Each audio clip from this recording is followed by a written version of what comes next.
You're listening to the Superpower Up Podcast with your superpower experts. This is the place where we explore real-life superpowers and give you the tools to unlock your own. Hello, everyone. This is Tonya Dawn Recla, your superpower expert, and I have a really, really fun conversation for you today. So we're going to talk today with Mellissa Seaman. She's a Stanford-educated business lawyer. And I love this part, right? This is like, whose superpowers came online with the birth of her daughter. So I don't know how many of you know that I could absolutely relate to that conversation. But she's an intuitive business strategist. And I'm really, really excited about that because I see a giant need in the, kind of change agent arena with regard to business strategy. Most of the business strategy pieces still exist in some lower frequencies and some kind of confined boxes and taking pieces of that are valuable to create hybrid models or to create models that are in alignment for change agents and the frequency they're sitting at is really quite an art. And so we are desperately in need and more people who can kind of step into this space. So we're going to be talking with her today about Intuit Business Genius, which I love because it's got this whole genius component. We really do have to get down to the nuts and bolts about business because it's got to be profitable, it's got to be sustainable and scalable and all those fun keywords there. But that intuition piece and how do you intuit that is super crucial also. So as you can tell, I'm very excited about this conversation. So please join me in welcoming Mellissa to the show. Welcome, Mellissa. Hi, Tonya. Hi, everybody. I'm so happy to be here. Oh, fantastic. Well, we are so happy to have you. So let's start in and ask, what are your superpowers? Oh, my superpowers that, as you mentioned, came on with the birth of my daughter include really seeing people's business strategists, their soul strategists, and connecting those with their business. So for me, my superpowers came on so suddenly and they were such a surprise. I was someone who didn't really believe in superpowers. That when it began, I saw so much of where people had been, what they'd experienced, what was guiding them, where they were going, that it was actually quite overwhelming to have that much sensory knowing and seeing right up front. My superpowers then developed because, as you know, they come on and they come on strong sometimes. And then I developed other sort of worldly superpowers to make sure that this crazy, wild, intense new superpowers that I was experiencing could be grounded and utilized in a way that that lifted me up in life and made sense to me and that I could navigate. So I feel like the secondary superpowers were the ones that developed to help me manage and utilize and further develop my otherworldly superpowers. Beautiful. So I know exactly what you're talking about. And it's, it's not surprising to me at all, but let's break this down a little bit. So let's talk about let's start with the weird, wacky, wild ones first. Mm-hmm. Like what were the ones that were like, oh my gosh, this is a thing? Like how did those, not necessarily how did they come online, but what were they? Well, after Clarice's birth, I started having visions. I had visions all day, every day, that I could tell that they weren't, quote unquote, in the real world. They were in my imagination, but they were so strong. They were really like visitations, often from beings of intelligence that looked to me rather like something from a movie. There were indigenous looking wise people showing up in my visions. There were tall beings of light that showed up in my visions, and they all had useful things to say. And that's what surprised me, I guess, is that they were wise energies that were speaking to me through these appearances and through these voices, and giving me information that I wouldn't have otherwise known, giving me information about other people in my life to help and support them, showing me ways to see through dimensional layers, what I now see as dimensional layers, to see energy moving that I couldn't previously see. It was a lot, quite frankly. It was a lot of different things. I started to understand that the angels and saints that I'd been relating to, as a Catholic, were also these huge wise energies that had gifts that were really way outside the box of what I'd known to be possible before. And so I was called upon to, during those early times, I would walk up to people. For example, once I was pushing my new baby in the stroller at the mall, and as I looked around at all these other women walking around in the mall, I could see, oh, it looks like she was assaulted when she was 4. Oh, she was abused by her parents. Oh, and I just thought, this is insane. This feels crazy, and yet it feels relaxed and certain. And so during those early times, I would actually check in with people. And now it feels almost a little embarrassing to admit. I would walk up to a stranger and say, "Excuse me, I have this ability to see things. Would it be okay if I tuned in with you asked you about something?" I mean, it was so awkward, because here I had been a lawyer, and to see so much of people's private business seemed a little wacky to me. But when I checked in, it would always end with her crying or, "Thank you so much for seeing me, and no one ever knew that." And and then I could help also energetically move things through or release things from people. So yeah, that kind of thing. Now, as a lawyer, as I don't know, a person of the world, a business person, I very quickly, within a month or two, I created my own boundaries so that I wasn't just seeing everybody's stuff all the time. Now I've created these strategies inside myself with my intuition to be able to hold that and focus that superpower when it's called for, and not just kind of broadcast it constantly, so that I wouldn't feel overwhelmed all the time, and so that I wouldn't feel like I was breaching people's confidentiality by knowing their deepest, darkest secrets all the time. I love it. I love that you came from the legal profession. You're talking about confidentiality. I came from counter intel and had classified information. And it's like, that's a really good depiction of what my experience was. Although one of the differentiating pieces is that I never felt like I had to do anything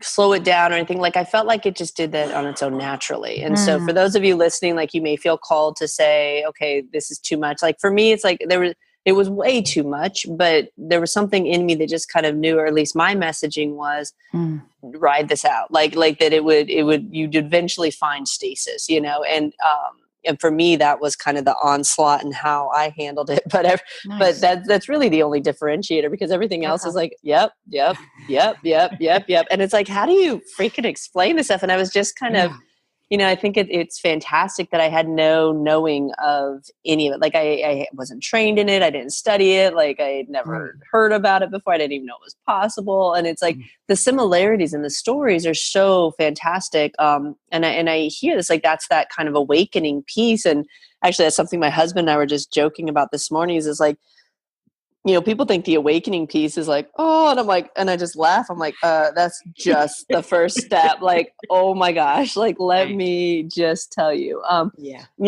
the journeying, the hard work, if you will, the integration piece comes after that. And so, given that you gave voice to, okay, so you had these amazing whatnot, like, okay, now you can fly and whatever, and there it is. But that practical kind of grounded piece of you, which is also a trait that I see in a lot of change agents, that most of them have very practical, grounded, rooted, conservative upbringings. And I tell people, like, would you have gone back and picked up that piece? Like if I had started in the woo-woo, I don't think you were going to do anything to convince me to go the opposite direction. And so, of course, now you're like, okay, how do I balance all of this? Like, what am I doing with it? Where do I take it? And so that led you, as you said, to developing more, practical superpowers. I don't even know if that's a thing, but so what was that piece of the process for you? Well, it was just that first year or so where I was really adapting internally and creating systems to hold myself through that. It was internal, and like you, I hadn't I hadn't studied this stuff. I didn't know, I hadn't read whatever Pleiadian books and stuff, and yet I was meeting more and more people who had a lot of superpowers, and they would say, oh yeah, we call that blah, blah, blah, blah, blah, or, oh, you're doing shamanic journeying. And I was like, oh, there's You're actually like, names what? for this stuff. Fantastic. And so part of it was just creating my own lexicon and my own systems. And I did learn to do things like direct channeling information and channeling courses, channeling retreats for people, channeling mostly the ancient temple arts, the feminine temple arts were what came through me first. And I just let that come through, and people started to assemble who were very spiritually oriented. And I did that for some years. And I even went and lived at Harbin Hot Springs, which is like a hippie community resort out of Hot Springs. And I just went full on woo for a while. I just like dove in and healed a lot of things. And eventually after, within a few years, I was also doing a lot of business again, but for other people's businesses, and developing a $15 million redevelopment project down the road from Harbin, and getting back into business, basically.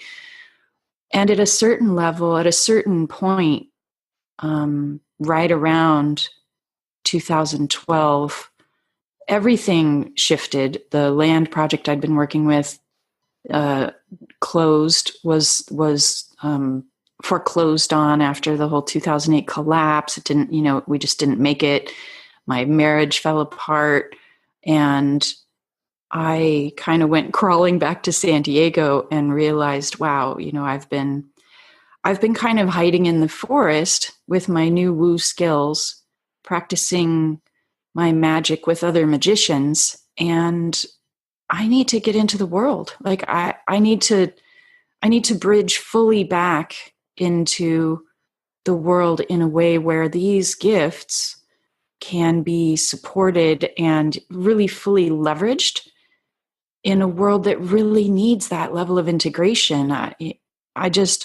It's almost like I had a second awakening, but it was a pragmatic one of, hey, time to be in the world again. And that was when I really made myself available, and as a business strategist, for other people who were awakening or had this sort of, experience of awakening superpowers, realizing that there are so many professionals with, very intellectual backgrounds, with very strong intellects, with very reasonable, pragmatic minds, who are accidentally awakening to their superpowers. And like, oops. yeah, like, holy moly. And yep. And what there's so many of us, yeah, activate these powers, which I also call our genius, our ability to channel through our ultimate genius in our own unique way, to also make that available in the marketplace, and in creating new systems and adapting the world of business, and making sure that these change agents, as you call us, which I love, have everything they need, including the support from someone who's been walking in both worlds for a while, and who's on the other side of knowing that that's safe, that it's actually super fun, that it can be very profitable and prosperous, and more importantly, that it can have an impact of deep meaning in the world, and provide a lot of fulfillment and change. Beautiful, beautiful. Well, so much goodness in that. I'm excited to reconvene after the break. Before we go to break, where can people go to find out more about you? Well, I like to help people along the journey of discovering what their true genius is that they channel. And the first step of that is my soul gift quiz. So I would encourage people to go check out soulgiftquiz.com, SOUL, of course. And it's just a little 8-question quiz, but it really nails people at their deepest gift. And it begins a journey of asking, what am I really here for? And What am I best at, and what can I do that nobody else can do? Brilliant. Well, thank you so much. We've been talking today with Mellissa Seaman about Intuit Business Genius. And when we come back from this break, we're going to really dive into that kind of practical application, what I call coming down off the mountain. Mellissa referred to it as, going back into the world. So many similarities in that journey. And I know many, many, many of you are facing some of the same stuff. And so when we come back, we're going to dive more fully into that. Stick with us. Are you here to change the world? Do you talk about things like vibration, frequency, awakening, and consciousness? Are you pretty sure you have superpowers? The Superpower Net is unlike normal coaching programs and conscious communities. We provide training, intuitive guidance, peer-to-peer learning, intensive one-on-one coaching, and a high vibrational network of people just like you. When you join the net, you get 24/7 access to a collaborative group of people who support you as you master your personal power and unlock your superpowers. If you're ready to use your superpowers to change the world, then join the Superpower Net today. Visit superpowerexperts.com/thenet to learn more. Awesome. You're listening to the Superpower Up podcast. We're talking today with Mellissa Seaman about Intuit Business Genius. So before the break, Mellissa, we were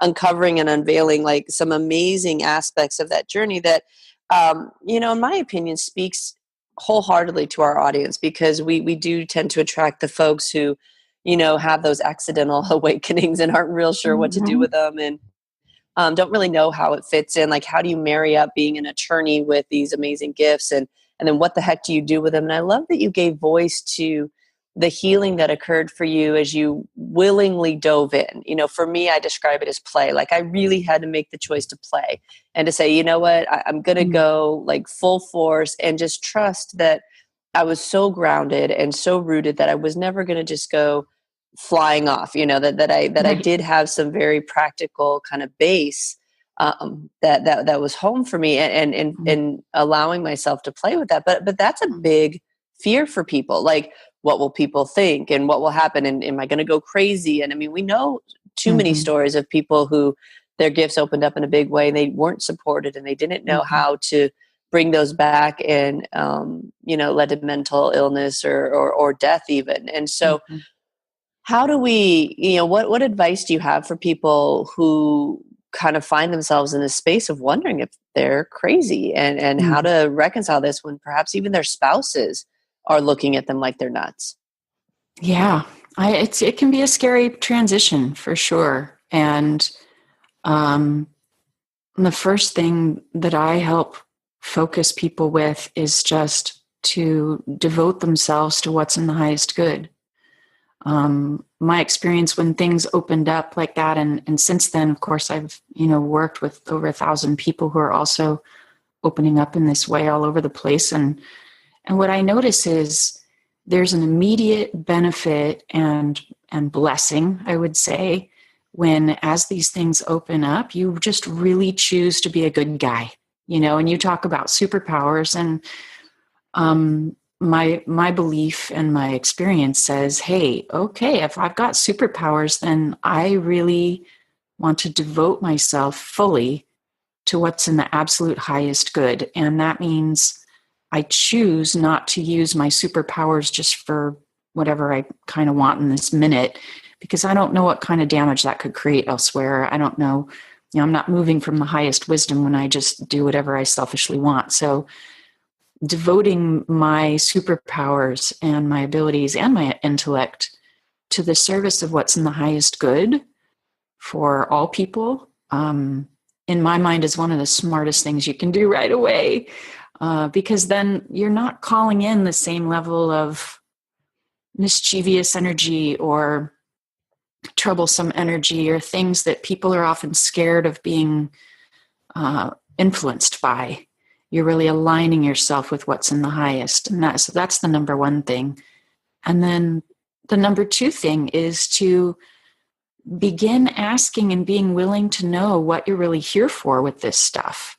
So there is a reason in my mind why this gift gets unwrapped. Sometimes in the middle of life, in the middle of a person's lifetime. Some people grow up, with it, but but many of us, it's a pop. It's an awakening at some point in the middle of our life. And I think it's a great question to ask why. What is the purpose for this? What is the timing for this? In other words, to put it in a framework of service and relation to the rest of the world, so that we're making it of use, we're making it relevant, we're making it a pragmatic gift that can be leveraged in real life ways, so that we don't just spin off completely and get just really distracted and lost in the shamanic party tricks, as I like to call it. I love it. Well, it's so funny. You're so sweet and gentle and loving with all this. I'm like, look, if you don't commit to using your superpowers for good, one, they're not going to come online in a real reliable and consistent way. But two, you're going to do damage to other people and to yourself. So knock that off. And then two, you, it's not about you. Like, suck it up. Like, you're here to do something in the world. Get to work. And you're just like, well, I think it's really great to be out of life. I love it. Well, it's like, okay, everybody, if you want hand holding and lovingness, go to Mellissa. Because I'm not going to do that for you. But I think I love that. And the reason I'm kind of jokingly bringing that up is because I do know a lot of people that they hear you talking, they hear me talking, and they kind of want to throw their hands up and be like, well, what's the point? They're doing it. I don't need to do it. And it's like, whoa. Can I just tell you how many people need assistance right now? Like, there is not a lack of market out there. And I think a lot of times, and this goes into the intuitive business strategy piece, I think a lot of times we look around and we forget that our peers are not our market. And we get disgruntled because it's like, well, this person doesn't agree with me on this, and this person says things a different way. And it's like, awesome. Gather together, support each other, love each other, and then go into the world and do your work. And that's a big part of Superpower Experts' mission, is to help people know you are supported, you are loved. No, nobody can do what you do, and nobody can walk the path that you walk on. However, we can certainly walk beside you. You can certainly see other ways, and we can share tips and tricks, and we can kind of band together, and we can, help heal each other's wounds when big bad world is tough, and then come back and you get refueled energetically, and then go back out in the world even further, and deeper. And I think it's easy for entrepreneurs who are trying to develop businesses around this concept to look out and be like, well, this person's doing this, and good Lord, don't pay attention to social media, because you'll feel like you're just, kind of swimming in these really muddy waters. But what we forget is that, I like to tell people 99% of the population is not having these conversations, and they're awakening.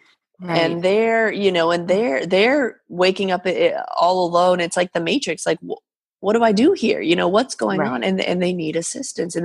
And some of them, a very specific niche of them, need your assistance in your way and your lexicon, like you gave voice to. And so kind of tongue in cheek, I was pointing out the difference between us.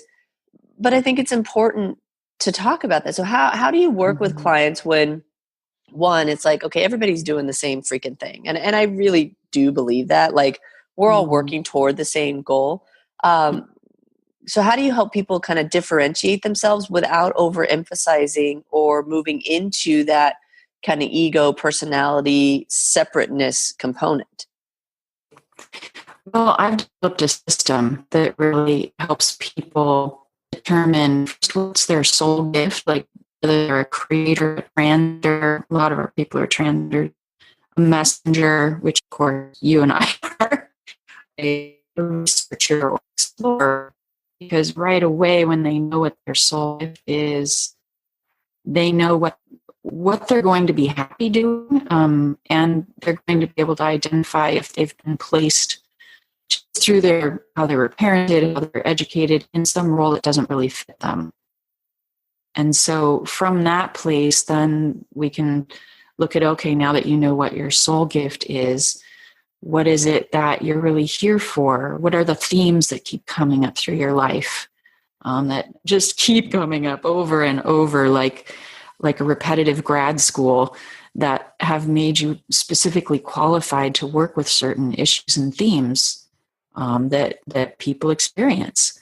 And between those two things, it starts to become much clearer what that person's role, the role is here. And it seems when we're playing our right, everything goes easier. When we're in alignment, when we're coming from our own soul's gift, everything flows. And when we're still trying to pretend that we're something different just because we went to school for that, or just because that's what our parents wanted us to be, or that's what our spouse thought they married, or that's what we always thought we should do, it's a struggle. So that's the first step, is to really identify, wow, yeah, I am special actually. And I may be special in a way that I haven't yet given myself credit for or allowed myself to explore. So let's just get honest about that and focus where it's going to be easy. So, that's why I'm the soul gift quiz and everything that follows it for people, so that they identify that unique quality they have, as you say, that's always going to be right for us. And so there's always going to be a perfect match. Well, and there seems to be this real settling in time of differentiating between our kind of the spiritual gifts, the full package, where people struggle with the messaging, the branding. And I think I really encourage people to kind of flip-flop those. And it's like, go be of service first, because in that, you talk about accidental awakenings. Well, I was an accidental coach. It was like, what? Like, no. And I was not just accidental, but super resistant. Like, no, I'm not helping you in this way. Like, I'm a due diligence professional. We do corporate counterintelligence, and it's like, I just couldn't wrap my mind around it. It was like, ugh, like it was felt so gross and icky on me, but it was undeniable because people kept referring, and it was like, wait, all of a sudden now I have this coaching practice, and it was like, oh Lord, what did I do? And, but it was through that, I wasn't looking to build a business around it. And so the messaging came, that it was clear, and it was like, oh wow, there's these kind of patterns like you were talking about. There's things that happen over and over and over again with different clients. And so I knew all of that before I ever said, okay, am I doing this? Like, is there a business around? And then of course the messaging around superpowers and everything came through pretty clearly, but it wasn't, I did a period of what's my message and why am I different? And and someone gave me the biggest gift ever. And she, I was looking at her like with this like I was oozing desperation off of me, like, what is my message? Just tell me. And she's like, that's between you and God. Like, go figure it out. And I'm like, what? And had she been a different person in that moment, I would have said, and been like, well, let me channel that for you and tell you what your message is. I would have taken it and ran with it, But it wasn't, she gave me such a gift, because she's like, and it's always been that way for me. Like, no, go figure it out. You have to synthesize this stuff on your own. And I don't think that that's true for everyone, because certainly information comes forward in the synergy between us and everything else. But it was such a powerful moment, because I realized she gave me the gift of helping me realize that I already knew. And I was afraid to admit it. I think, really. Yeah. I think anytime, even when we channel to someone, I feel when I'm channeling to someone, and I do that work a lot, I'll just channel to them and make it clear from their soul strategist, look, this is what you're here for. This is what here's who you're here for. Here's what you're not here for. Here would be a couple of options for niches. Here's a couple of options for how you might do business in the world. Like, I can just download all that stuff really fast. But the experience of the person receiving is, oh, right. Oh, duh. Oh, yeah. It's not like, what? Really? This is me? I would never have guessed. It's like, it should always land, psychic or intuitive information should always land with a big, oh, yeah, or no, duh. In my mind, it shouldn't land like a surprise. I think it should also land with the experience of the receiver feeling bigger, not smaller. So I always tell people that. They ask me, well, how do I know I'm getting real, quality, intuitive, channeled guidance? And I say, well, did it make you feel smaller or bigger after? And they'll often say, well, I kind of felt smaller, like I needed to come back and get another session with this person, or they had to tell me my stuff. And I said, well, then that's not it. Or if they say, oh, I felt bigger, like she just nailed me. She was so right on. She told me things that nobody had ever said out loud, but I've always known. She really nailed the right words. That's what, that's when that kind of service, I think, can be super helpful. It can be very accelerating, save I people agree. years of struggle, Well, and I think that's the component is that's that intuitive strategy piece. And folks, so many of us are needing that. Like the same process that you use for your own personal growth and what Melissa's talking about has to be applied to your business. If you look at your business as a bit as its own entity, like it's going to go through the same journeying you went through. And you have to allow it the space to do that, but also give it the right tools. And where you talk about kind of big and small, I talk about the concepts of constriction and expansion. And I think that that's always a phenomenal test. Now, with the caveat, of course, that sometimes we meet up against our own resistance and, want to hyper intellectualize it or rationalize it away. But, that's just kind of attuning yourself to being able to feel the difference. And I think different people, everybody kind of wears that a little bit differently, but I love the idea of, how did it feel? And I call them kind of like the eek moments, it's like it was expansive and then it was like, oh crap, no. That's a different thing. Oh no, I don't have any more excuses. I do get that a lot after a session with me. People are like, oh crap, where did all my excuses just go? Well, and I'll share a little tip that I've been doing is after every kind of session like that, I'll encourage people to do a little video to themselves because I'll say, look, in the next half hour to 3 hours, you're going to want to start doubting this. A piece of you is going to jump forward and tell you this didn't happen or it didn't happen the way that you felt it. And truthfully, you're the only person you're going to believe. And I have people come back and say, oh my gosh, I watched that video 100 times. And I'm like, keep it or send it to me if you want, and I'll send it back to you in a couple of weeks. Like, I don't, whatever you need to do, but keep it on your phone and then go back to it because that piece of you will do everything in its power to pull you back into those frequencies of fear to, kind of promote its own livelihood. And so you have to really, that's a trick that I was gifted with that felt like, anyway, it just felt like. That's awesome. I love it.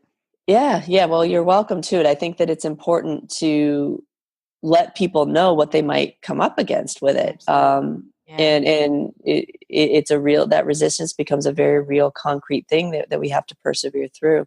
Melissa, this has been such a delightful conversation. I'm so grateful that you came on the show today and chose to share some time and space with me. Thank you. Thanks, Tonya. It's been fantastic. Beautiful. Let's remind folks again where they can go to find out more about you. Yeah, please, you're invited to come and take the Soul Gift Quiz at soulgiftquiz.com, SOUL giftquiz.com. Beautiful. And thank you so much. And I just really appreciate knowing that you're out there doing the really, really important work that you're doing in the world. Folks, if you take nothing else from this conversation, make sure that you are being responsible to the gift and the vision that you've been given and holding that in its highest frequency and seeking out the people who can really assist you from that place. Don't bastardize it by trying to overlay it with lower frequency or constructs that don't work or any of that other stuff. It's just not worth it and it won't work anyway. So we'll save you some time. Like let you know that it's not going to happen. So apply that intuition to all aspects, including business. It can be done, and it needs to be done when you're carrying that kind of a gift. So Melissa, thank you for the work that you do in the world. Thank you so much for all you're doing, Tonya. It's so beautiful. Oh, awesome. Thank you. And to all of you out there, we really appreciate your loyalty and we thank you for listening. Until next time, go out, uncover your superpowers, and change the world. Take care, everyone. Are you ready to discover your superpowers? Go now to superpowerexperts.com and discover your superpowers today.